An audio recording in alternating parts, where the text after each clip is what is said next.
지난 주일에는 행복의 초례가 있었습니다. 수많은 참 오랜만에 보는 분들이, 그리고 새로 나온 분들이 함께 이 예배당과 또 저기 교육부 양순간에, 그리고 CM과 RM 중국어 예배, 러시아권 예배 가운데 가득 찼던 감격스러운 날입니다. 다시 나오게 된 모든 분들, 처음 나온 모든 분들, 그리고 오늘 또 여전히 나오신 모든 분들 주님의 이름으로 축복합니다. 하늘의 은총이 가득히 차고 넘치기를 축원합니다. 우리는 지난 10월 그 맨 주간 동안에 예수님께서 요한복음에서 7번 나는 누구다라고 스스로 소개하신 그 내용들을 함께 살펴봤습니다. 나는 생명의 떡이다, 나는 세상의 빛이다, 나는 양의 문이다, 나는 선한 목자다, 나는 부활이요 생명이다, 나는 길이요 진리요 생명이다, 나는 참 포도나무다 말씀하시는 그런 예수님, 우리가 몇몇 예수님의 그 말씀하신 것은 살펴보았고요. 부활이요 생명, 길 진리 생명이신 예수님, 주님께서 허락하신 시간에 말씀을 나누기로 하고요. 오늘은 참 포도나무이신 예수님에 대한 그 말씀을 나누려고 합니다. 오늘 본문 1절에 예수님은 나는 참 포도나무, 우리 아버지 하나님 아버지는 농부라 이렇게 말씀하고 있고요. 5절에는 나는 포도나무, 너희는 가지다 라는 이런 관계를 설정해 주셨어요. 그러니까 예수님과 우리는 뗄래야 뗄 수 없는 그런 나무와 가지의 관계고요. 우리 하나님 아버지께서는 그것을 살피시는, 돌보시는 그런 농부라고 말씀하고 있습니다. 이 뗄래야 뗄 수 없는 연합의 관계, 만약에 우리 인생이 예수님에서 떨어져 나간다면, 마치 포도나무에서 그 가지가 떨어져 나가면 포도나무 가지 볼품 없어요. 포도나무 가지 어디 쓸데없어요. 뭐 걷기를 해요, 뭐 든든하기를 해요. 쓸데없어요. 귀찮은 것이니 그냥 불에 던져지는 것이에요. 영적으로 마찬가지입니다. 우리가 예수님께 떨어지면 우리는 아무것도 할 수 없는 존재, 버림받는 존재, 영원한 지옥불에 들어가는 존재입니다. 오늘 본문을 보세요. 5절과 6절 말씀인데요, 우리 한번 같이 읽겠습니다. 함께. 나는 포도나무요 너희는 가지라. 그가 내 안에 내가 그 안에 거하면 사람이 열매를 많이 맺나니 나를 떠나서는 너희가 아무것도 할 수 없습니다. 사람이 내 안에 거하지 아니하면 가지처럼 밖에 버려져 마르나니 사람들이 그것을 모아다가 불에 던져 사르느니라. 아멘. 아무것도 할 수 없는 존재가 되고 싶으십니까? 버림받는 존재가 되고 싶으십니까? 영원한 지옥불에서 타고 싶으십니까? 간단해요. 예수님께서 떨어지면 돼요. 예수님 밖에 있으면 돼요. 예수님에게 머물지 않으면 돼요. 그 안에 거하지 않으면 그런 자가 되는 거예요. 다시 말하면 예수님 안에 있기만 하면 우리는 모든 것을 할 수 있는 자가 되고요, 예수님 안에 있으면 천국의 복락을 누리게 될 줄 믿습니다. 예수님 안에 있으면, 예수님 안에 거하면 그 놀라운 일들이 벌어지는데요, 도대체 그 어떤 일이 벌어지는지 본문을 통해서 함께 살펴보겠습니다. 첫 번째 이런 일이 있습니다. 열매 맺는 삶이 됩니다. 제가 한국에 있을 때요, 공직에서 은퇴하시고 신무 장로님에서 은퇴하신 그 은퇴 장로님이 계세요. 그 장로님께서 1시간쯤 되는 거리에 포도밭을 큰 것을 사셨어요. 그래서 공직에 계실 때 가졌던 관심 여러 가지가 있습니다만은 포도밭을 사시고 난 다음에 그 장로님의 관심은 이 포도나무에 아주 좋은 그 포도 열매가 맺기를 원하면서 짧은 거리가 아닌데 그렇게 신경 쓰시고 잘 돌보시는 것을 제가 보게 되었습니다. 그 장로님이 한번 저에게 같이 가서 목사님 기도해 주시고요, 또 포도밭도 좀 보세요. 가서 보니 정말 넓은 그런 포도밭에 맛있는 포도가 맺혀지는 것이에요. 그뿐이 아니에요. 그는 그 포도밭에서 그 포도를 골라다가 교회에 가져와서 목사님 이것을 성례식에 쓰고 싶습니다. 드릴까요? 그런데 저와 당회가 보니까 극상품이 극상품. 그래서 성례식에 쓰도록 했고요. 목사님 또 장로님, 교우 여러분 맛보세요. 다 맛있게 먹었던 그런 기억이 있습니다. 아니, 밭의 주인은 뭐가 소원이겠어요? 거기서 좋은 열매 맺는 것이죠. 포도밭의 농부이신 하나님 아버지께서 뭐가 그렇게 소원이시겠어요? 그것은 열매를 많이 맺는 것 소원 아니겠습니까? 예수님에게 붙어서, 그 아들 예수님에게 잘 붙어서 아주 아름다운 열매 맺는 것, 주님이 원하시는 것이에요. 보세요, 오늘 보면 1절부터 보면 이렇게 되어 있잖아요. 나는 참 포도나무요 내 아버지는 농부라. 물은 내게 붙어 있어 열매를 맺지 아니하는 가지는 아버지께서 그것을 제거해 버리시고, 물은 열매를 맺는 가지는 더 열매를 맺게 하려 하여 그것을 깨끗하게 하시느니라. 3절과 4절은 같이 읽겠습니다. 너희는 내가 일러준 말로 이미 깨끗하여 졌으니 내 안에 거하라. 나도 너희 안에 거하리라. 가지가 포도나무에 붙어있지 아니하면 스스로 열매를 맺을 수 없음 같이 너희도 내 안에 있지 아니하면 그러하리라. 아멘. 이렇게 농부이신 하나님 아버지께서는 우리가 열매를, 더 많은 열매를, 극상품 열매를 맺기를 원하시는 것이에요. 예수님에게 붙어서 예수님과 연합하여 친밀하게. 그런데요, 이 예수님과의 친밀한 관계에 방해꾼이 있어요. 예수님에게 잘 붙어있지 못하게 하는 방해꾼이 있어요. 그러니 열매 맺는 거 없지요. 농부의 기뻐하심 없지요. 그런 처참한 삶을 살도록 하는 방해꾼이 있어요. 예수님과 포도나무와 가진 우리 사이에 방해꾼이 있어요. 뭐가 방해꾼이냐면, 지금 추수감사절쯤 되니까 우리가 좀 약간 농촌에 가면 어마어마한 것을 보게 돼요. 몇백 킬로짜리 호박을 보고, 이렇게 큰 호박이, 이렇게 큰 사이즈가 하나님과 아담 하와 인간의 사이를 낸 게 아니에요. 큰 것이 그 가운데 들어선 것이 아니에요. 선악을 알게 하는 그 나무의 자그마한 그 열매가, 자그마한 것이 바로 하나님과 인간 사이에 큰 간격을 내고 엄청난 아픔과 결과를 가져오게 된 것입니다. 여러분, 아주 작은 것이 바로 이 관계를 허무는 것이에요. 아가서 2장 15절에 보면 우리를 위하여 여우 곧 포도원을 허는 작은 여우를 잡아라. 이 작은 것이, 큰 포도밭에 저 자그마한 것이 조금 갉아먹네, 조금 이렇게 긁네, 별거 아니야. 그게 아니라는 것이에요. 이 작은 여우가 삭삭삭삭 쏙쏙쏙쏙 하면서 갉아먹고 흠집내다가 온 포도밭이 다 엉망진창이 되니 작은 여우라도 잡아내야 된다는 것입니다. 이렇게 작은 것이 바로 예수님과 우리 사이를 낸다니까요. 1889년 5월 마지막 날에 펜실베니아에 큰 댐이 무너지게 되었습니다. 얼마나 많은 사람이 죽은지 아세요? 기록에 의하면 2209명이 죽었어요. 1000여 명이 실종. 엄청난 사건이죠. 그런데 이 댐이 이렇게 이제 흙댐, 지금처럼 콘크리트로 튼튼하게 한 것이 아니라 약간, 제가 이제 몇 군데 그 기록을 보니까요, 부실한 면도 있었대요. 그런데 결정적인 문제는 자그만 쥐가 와서 쏙쏙쏙 구멍을 내는 거예요. 그 별거 아니잖아요. 관리하는 사람이 볼 때나 또 뭐 전문가들이 볼 때, 아이고 그게 뭐야 하면서 쏙쏙쏙 낸 그것들을 대수롭지 않게 본 거예요.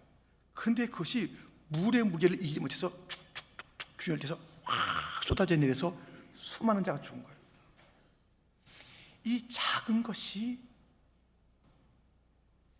내 심령 가운데, 내 삶 가운데 들어와서 예수님과 나의 관계를 멀게 하는 것이고요, 작은 것이 교회 안에 들어와서 교회 전체를 어지럽게 만드는 것이에요. 가정의 문제도 자그마한 것이 들어와서 가정의 그냥 부모와 자녀 사이에, 또 또는 부부 사이에 문제를 일으키는 것이에요. 지난 10월 어느 날 새벽에 우리 소영 전사님께서 설교하신 그런 설교가 있어요. 어느 가정 부부가 이혼하게 됐어요. 이혼하게 됐는데 이혼 사유가 이것이에요. 다른 것이 아니라 삶은 감자를 설탕에 찍어 먹냐 소금에 찍어 먹냐 이거예요. 그래서 이제 이제 가정이 이제 부부가 당신 집은 소금 찍어 먹어? 참 그 이상한 집안이네. 당신은 설탕 찍어 먹어? 그렇게 하는 게 아니지 하면서 싸움하다가 법정에 가서 이제 이혼하게 된 거예요. 왜? 뭘 찍어 먹느냐? 그래서 이제 설탕 찍어 먹고 소금 찍어 먹는 그 부부가 헤어지면서요, 마지막으로 아쉬워서 판사에게 물었다는 것이에요. 판사님은 이 삶은 감자는 뭐에 찍어 먹습니까? 나는 된장에 찍어 먹습니다.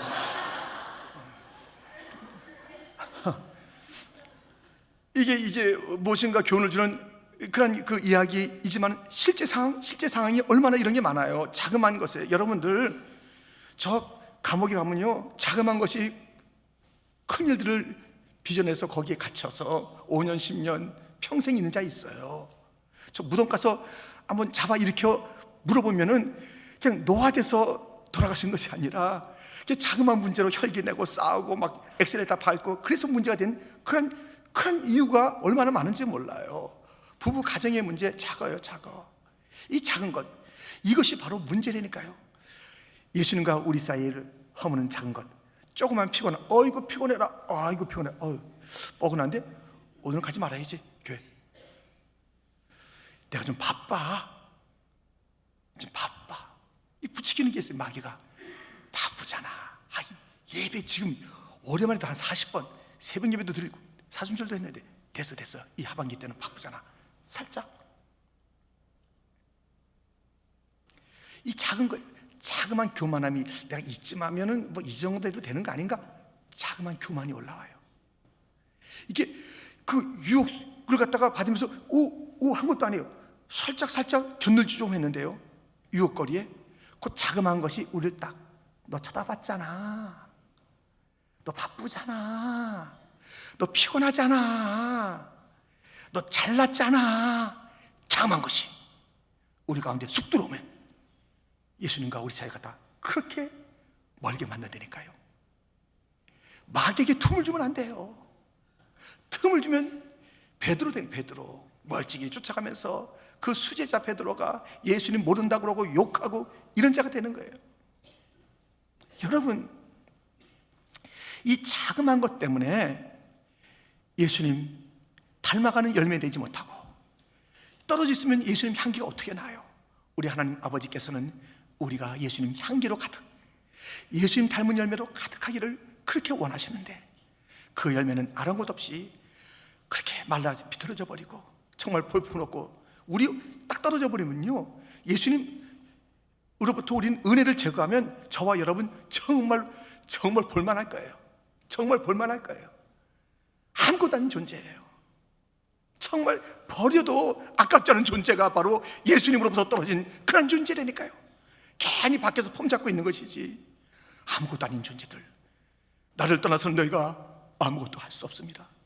나를 떠나서 너희가 아무것도 할 수 없습니다. 그런 존재들인데, 말라 비틀어져 버려질 존재, 불쏘시게 될 존재들인데, 우리가 예수님 안에서 천국의 소망을 갖게 되고 예수님 안에서 그래도 예수님 향기를 내는 자가 됐고 예수님 안에서 예수님 닮아가는 그러한 이 가을의 아름다운 모습의 주인공이 된 것, 얼마나 감사합니까?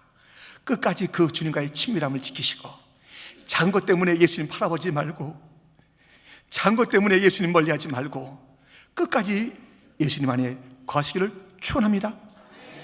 이 예수님 안에 거하는, 견고하게 거하는 한 가지 방법이 있어요. 제가 그것을 말씀드리겠습니다. 사실은 성경에 있어요. 뭔지 아세요? 우선순위를 지키는 거예요. 내 삶의 우선순위가 예수님. 너희는 먼저 그의 나라와 그 일을 구하라.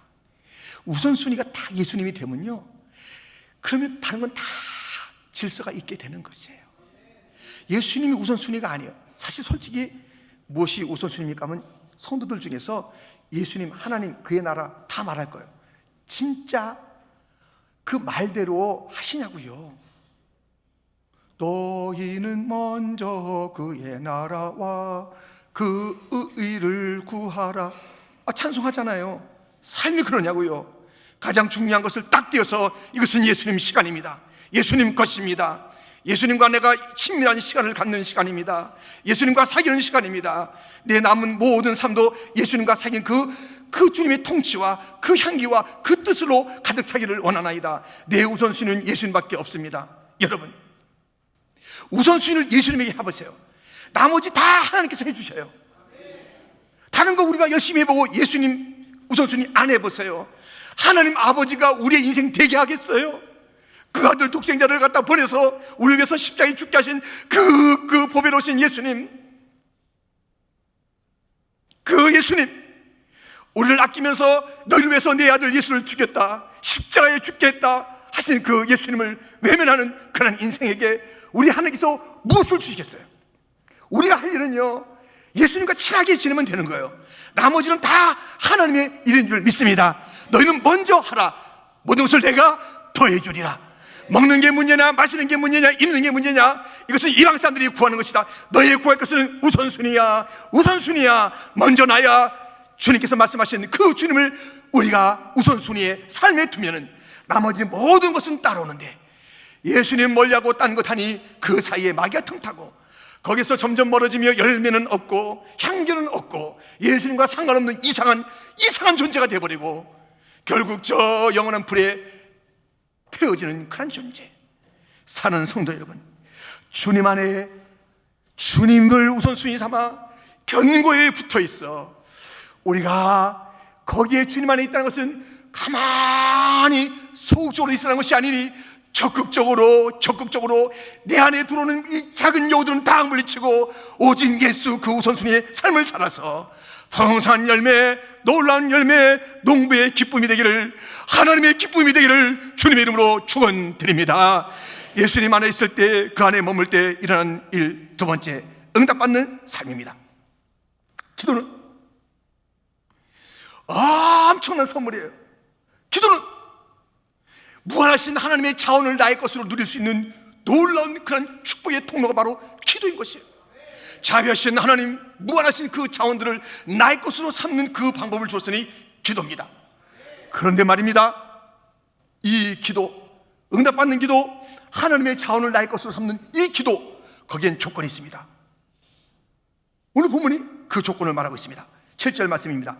우리 한번 같이 읽겠습니다. 너희가 내 안에 거하고 내 말이 너희 안에 거하면 무엇이든지 원하는 대로 구하라. 그리하면 이루리라. 아멘. 너희가 내 안에 거하라. 계속 이 말씀이잖아요. 내 안에 거하라. 근데 그것이 구체적으로 무엇이냐면 내 말 안에 거하라는 거예요. 주님의 말씀 안에 거하라는 거예요. 그러면 무엇이든지 원하는 대로 구하는 응답받는 기도의 삶, 놀랍죠? 이런 삶을 살게 되는 것이에요. 우리 주님은 말씀을 소홀히 하는 자, 말씀 듣지도 않고 들어도 순종치 않는 자, 그런 자들에게는 아무 책임이 없어요. 그러나 말씀을 듣고 청정하고 그 말씀에 순종하면 그 모든 것을 책임져 주게 돼 있어요. 우리의 기도는 내 상황에서 출발하는 게 아니에요. 내가 지금 아프니까, 이런 상황이 있으니까 기도, 거기서부터 출발하는 게 기도가 아닙니다. 기도는 말씀에서 출발하는 것이에요. 말씀에 나타난 기도를 받으시는 하나님이 어떤 하나님인지 알아야 되는 거예요. 기도를 어떻게 해야 되는지 말씀이 일러주고 있는 것이에요. 도대체 이 말씀 안에는 어떤 약속이 있는지 그것을 보면서 기도해야 되는 것이에요. 그냥 덜렁 내 상황에 뭐 이러니까 하면서 비나이다 해보세요. 그 비는 대상 누군지 알지도 못하면서 아무 데나 가서 비는 거예요. 하나님이라고 얘기는 하는 듯 하지만 하나님이 누군지도 모르면서 하는 거예요. 아버지라는 그런 생각도 없이 하는 거예요. 그런 내 상황에서 출발하는 것이 기도일 수가 없습니다. 말씀에서, 말씀이 있는 자가 기도할 때, 그때 바로 풍성한 응답이 있는 것입니다. 여러분 지금 어디 아프세요 혹시? 저는 아픈 데가 있어요. 지금 아픈 데가 있는데 사실은 1월달부터 아팠어요. 1월달부터 이 오른쪽 무릎이 아니라 무릎 옆에가 이제 아픈 거예요. 그래서 아픈데 제 아내가 뭐 다리가 부러지는 거예요. 그러니까 이거 아픈 곳은 명함을 못 내미는 거예요. 그래서 가만히 있어야 되는 거예요. 이거 다 이제 뭐 아프시니까 이렇게 해드렸는데, 낫고 나니까 제가 아픈 게 계속 이제 문제가 되는 거예요. 그래서 이거 선교 가야 되는데 어떡하나 해서 제가 통증 주사를 맞았어요. 그랬더니 괜찮더라고요. 그래서 이제 다 여름에 선교 갔다 오고, 그래서 이제 가을에 들어섰는데 또 아픈 거예요. 그래서 또 통증 주사를 맞았어요. 근데 이게 이렇게 썩 이게 편한 건 아니에요. 근데 지난 수요일 날 무슨 일이 있었냐면요, 수요일 날 할로윈데이, 이 귀신의 날, 10월 마지막 날 아니잖아요. 우리 교육부와 또 특별활동부가 함께 모여서 우리 아이들은 거룩한 주님의 절에서 예배드리고 찬양하며 신령한 교제를 나누는 거룩한 날로 삼은 거예요. 수요 예배를 같이 어른들하고 드리고 아이들이 막 했잖아요. 그때 아이들이 여기서 막 이제 퍼포먼스 하고 또 경배하고 또 설교하고, 그런데 저의 순서는 뭐냐면요, 축도예요. 최신봉 장로님께서 이제 목사님께서 나오셔서 축도해 주겠습니다. 그래가지고 제가 요 앞에 약간 폼 잡으면서 이제 나오는데 여기 한 개다 올리니까 뚝 소리가 나는 거예요. 이 다리 아픈 데서 뚝 소리 나는 거예요. 큰일 났구나. 이게 제가 뚝 소리 한번 들어봤거든요. 아킬레스건이 끊어질 때 그때 뚝 소리, 그거보단 작았지만 이게 뭐 하여튼 뭐가 문제가 됐다. 하여튼 축도하고 그날 당회가 있어서 당회 마치고 그날 밤에 끙끙끙끙 하는 거예요. 제가 목요일날 보스턴 가야 돼요.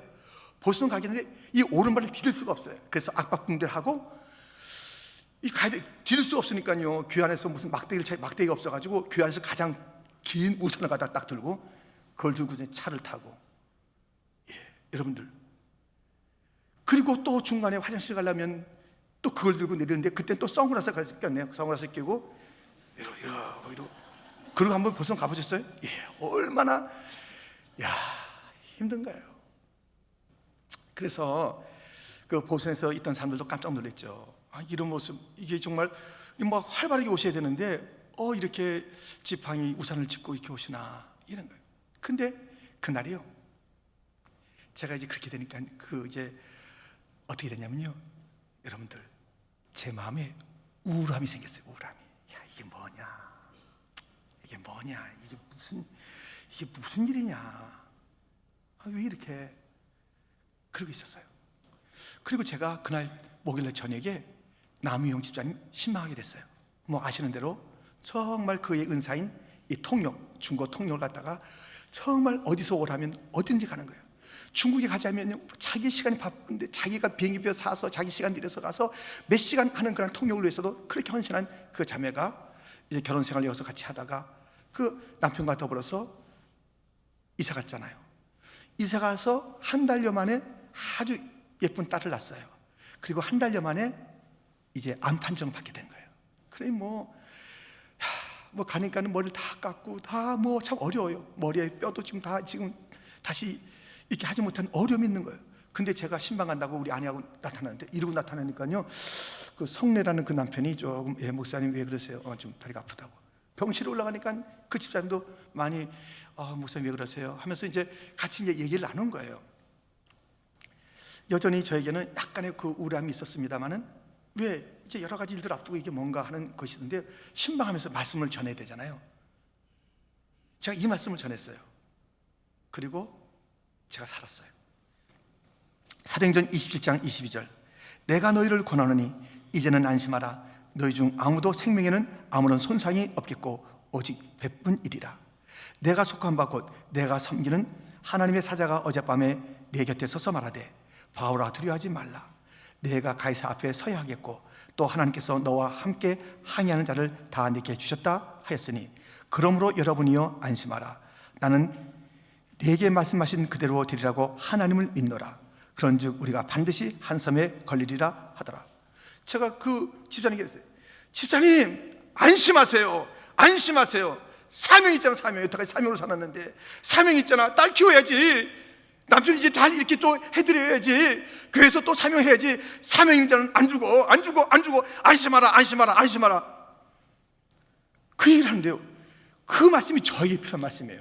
저는 안심하지 않고 그냥 걱정하고 그러다가, 안심하라. 사명 있으면 산다. 사명인 자는 쓰러지지 않는다. 저는 사명이 있잖아요. 저는 아들 옆에 당당하게 서 있어야 될 사명이 있었어요. 저는 그렇게 서 있어야 했어요. 저는 다시 오늘 이 걸어 나와서 여기서 설교를 해야 될 사명이 있는 거예요. 그 사명을 생각하니까 다시 힘이 나는 거예요. 다시 그 우울했던 마음이, 미안합니다, 목사가 우울해서, 딴 데 가서 얘기하지 마세요. 우울했어요. 근데 말씀 속에서 제 상황을 보니까 우울해요. 날씨까지 비가 많이 왔어요, 보선에. 그러니까 우울했는데, 그러고 났더니요, 다 버렸어요. 얼마나 힘들었으면 우리 교육자들이 저한테 선물을 갖다 긴 지팡이 선물했어요. 지금 저 밖에 있어요. 그렇게 아주 박달나무로 됐는지 아주 필요 없어요. 저 뛰어나올 수 있는데 그래도 점잖게 걸어나왔습니다. 주님께서 사명이 있으면 살려주실 줄 믿습니다. 여러분들 안심하세요. 사명이 있으면 안 죽어요. 안 죽어요. 안 죽어. 사명을 다 감당할 때까지 주님께서 생명을 주시니 그 말씀을 붙잡고 기도하세요. 주님, 안심하겠습니다. 이 바울이 사명이 있어서 끝까지 살려주었으니 주여 저도 살려줄 줄 믿습니다. 우리의 사명이 있는 쓰러지지 않으니 어떤 아픔과 고통과 힘듦이 있다 할지라도 그 환경 때문에 우려하지 마시고 다 집어던지시고 믿음으로 승리하시는 복된 성도가 되기를 주님의 이름으로 축원드립니다. 이렇게 예수님 안에 머물면 거하면 열매 맺는 삶, 응답받는 삶이 있고요, 세 번째로 제자되는 삶을 살게 됩니다. 예수님은 공생에 3년 동안 이 복음서에 기록되어 있잖아요, 공생애가. 근데 어디에 시간을 가장 많이 보냈을까요? 무엇하는데? 예수님은 3년 동안 이 복음서의 기록에 보면요, 대부분의 시간이 제자들과 함께 보냈어요. 제자 삼는 일에 예수님께서는 시간을 보냈어요. 적어도 복음서에 나온 무리를 만나기도 하고 또 그 많은 자들 앞에서 여러 가지 사역을 했은 것은 분명합니다만은 가만히 보면 많은 그런 비율이 바로 예수님은 제자들 소수와 더불어서 제자 삼는 그 일에 그 시간을 보내신 거예요. 예수님은 그 제자들이 정말 그 십자가 앞에서 예수님 마음을 아프게 했지만 또 용서하시면서 또 붙잡으시면서 그들에게 이제 마지막 명령을 하시는데, 이 명령을 하시네요. 자, 무슨 명령을 하시냐면, 너희들은 앞으로 이제 좀 모든 데 가가지고 말이지, 이걸 잘 들어. 너희들이 할 일이 있어. 가는 데마다 많은 교인 만들고 대형 교회를 세워라. 너 마태복음 28장 19절. 그러므로 너희는 가서 모든 민족을 제자로 삼아 아버지와 아들과 성령의 이름으로 세례를 베풀고, 모든 자들 가서 많은 무리를 갖다가 세우는데, 많은 교인 명부를 만드는데, 대형 교회를 세우는데, 그게 주님의 관심이 아니에요. 제자. 오늘 본문 마지막 절 8절이에요. 그 8절이 뭐라고 되어 있냐면 이렇게 되어 있습니다. 우리 한번 같이 읽겠습니다. 너희가 열매를 많이 맺으면 내 아버지께서 영광을 받으실 것이요 너희는 내 제자가 되리라. 아멘. 내 제자가 되는 게 하나님 아버지의 영광 받으심이에요. 하나님께 영광 돌리고 싶으십니까? 그러면 제자가 되세요. 누구의? 사람의 제자가 아니라 예수님 제자가 되는 것. 예수님께서는 또 이 제자의 삶을 요청할 뿐만 아니라 제자 삼으라, 땅까지 가서 제자 삼으라는 것이에요. 그래서 마지막 날에 너 뭐 하다 왔냐? 대형교회. 제가 많은 교인들, 제가 아주 큰 교회에서, 제가 어느 부서에서, 참 귀한 일일 수 있어요. 전부는 아니에요. 교회가 크든 작든 어떤 교회 이름을 가졌든 진실한 교회라면 주님께서 원하시는 게 있어요. 너 내 제자냐? 그리고 제자 삼다 왔느냐? 이것을 물으신다고요. 이것을 물으세요. 제자. 여러분, 우리의 구원은 거둬주시는 은총입니다. 하지만 이 값은 예수님이 치르셨죠. 우리에겐 거두지만, 구원은 우리가 하나님의 놀라우신 은혜로 받는 거예요. 제자 되는 건요, 대가를 치르셔야 돼요. 공짜 아니에요. 공짜 아니라고요. 대가를 치러야 돼요. 내 소유를 버려야 돼요. 내 취미를 버려야 돼요. 내 좋아하는 것을 다 버려야 돼요. 그리고 예수님 따라가야 돼요. 예수 나를 오라 하네. 예수 나를 오라 하네.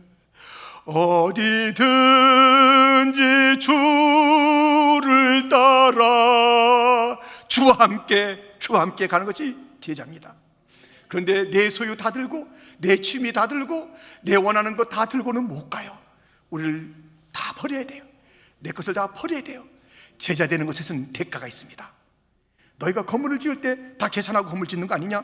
아니면 하다가 그냥 중간 사람들이 얼마나 웃겠어. 너가 예수님의 길을 쫓아 제자의 길을 가야 되는데 제자도가 완성되지 않았어. 그냥 어설픈 교인이야, 교인. 무리 중에 하나예요. 그냥 구원받았다고 해서 막 좋아라 하는 거예요. 근데 제자의 삶은 없어요. 그러지 마세요. 그러지 마세요. 무리로 만족하지 마세요. 교인 중에 하나로 만족하지 마세요. 큰 교회 가운데 그냥 그 무리 중에 하나로 만족하면 그게 되는 게 아니에요. 예수님의 내 제자가 되라. 아버지께서 영광을 받는다. 내 제자가 되라. 제자의 길에는 마땅한 대가가 있어야 되는 것입니다. 자기 포기가 있어야 되는 것입니다. 예수님만 따라가는 그 걸음이 있어야 되는 것입니다. 제자가 되어야 됩니다. 여러분들 그냥 살다가 그냥 가지 마십시오. 우리가 죽지 않아야 될 사명이 있다면 오늘도 제자 삼는 것입니다. 할렐루야. 우리 예수님처럼 12명의 제자는 남기고 가셔야지. 그것이 정말 어려우시다면 적어도 예수님께서 그 12제자 중에서 3명에게 더 관심 가졌잖아요. 이것은 예수님 방식이에요. 예수님, 아이고, 왜 12명에게 다 관심 가지? 3사람에게만, 왜 12사람에게만, 저 많은 사람들은 어떡하고요? 예수님 그 무리 사랑하셨다니까요. 그런데 보세요. 거의 한 90%가 제자들과 시간 보낸 것에 나오는 거예요. 예수님 방식이에요. 예수님 방식은 거기에 있는데, 무슨 소수, 무슨 제자 삼는 것, 이 큰 무리, 이게 중요하잖아요. 이 무리가 이게 중요하잖아요. 안 그렇다니까요. 바꾸셔야 돼요. 아무런 책임감도 없는, 아무런 헌신도 없는 사랑과 충성 늘 바치 오리라 했던 그 헌신과 충성은 어디 가고 그저 무책임한 그런 무리 중에 하나로서 있으면 안 되는 거예요. 반드시 내 제자가 되라. 하나님께서 영광을 받는다. 이 삶은 어디에서 오는 거예요? 우리 주님 안에 머물러 있을 때 오는 그런 삶이 될 줄 믿습니다. 주님 안에 머물러 있으시기를 원하십니까? 그런 자는 모든 것을 할 수 있습니다. 천국을 누릴 수가 있습니다. 주님 밖에 있습니까? 예, 분명합니다.